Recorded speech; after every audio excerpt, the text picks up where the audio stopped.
le jeune homme était-il à l'extérieur du temple? Il était à l'extérieur du temple. La Bible déclare de naissance. Le mot naissance a attiré mon attention.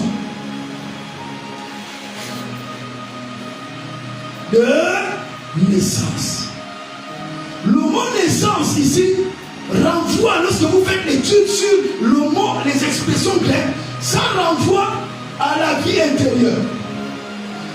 Ça renvoie à tes sentiments, tes pensées. Ça renvoie à ton cœur. Est-ce que vous comprenez? Ça veut dire que la vie intérieure de cet homme, il y avait un problème dans la vie intérieure de cet homme qui le disqualifiait d'entrer dans le temple.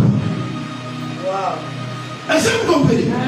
Qui le disqualifiait d'entrer dans le temple, qui le rendait boiteux, qui le rendait incapable. Frères et sœurs, même si nous sommes réunis ici ce matin, ce n'est pas tout le monde qui sortira ce matin, n'est-ce pas, guéri, restauré, renouvelé, qui rentrera chez lui justifié.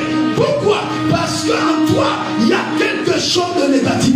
Rappelez-vous que la Bible déclare dans Matthieu chapitre 5, heureux ceux qui ont le cœur pur, car ils verront Dieu. Ils vont voir la main de Dieu. Alléluia. Et Isaïe, n'est-ce pas, 59 dit ceci au verset 2. Non, la main de l'Éternel n'est pas trop courte pour sauver, ni son oreille trop dure pour l'entendre. Mais ce sont vos péchés. Mais il a ça nous renvoie à l'état intérieur. Ton attitude intérieure peut te qualifier d'entrer dans la présence de Dieu ou être à l'extérieur. Frère, ce n'est plus un temple physique. On doit décoller du naturel et entrer dans le surnaturel. Frère, ce sont des choses réelles. Et c'est comme ce sont tous les temps.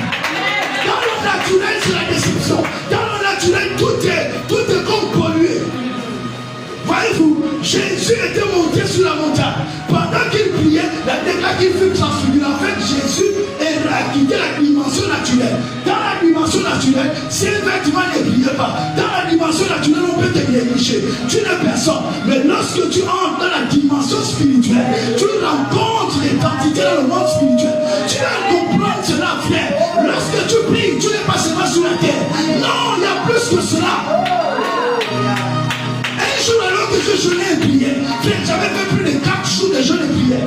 Mais à un moment donné, lorsque je me suis mis à louer, je ferme les yeux, je me suis vu comme en train de flotter, en train de léviter. J'ouvre les yeux, je suis à terre. Frère, ce sont des mystères, tu dois expérimenter cela. On ne vient pas ici raconter des histoires. Et ça, tu dois te saisir.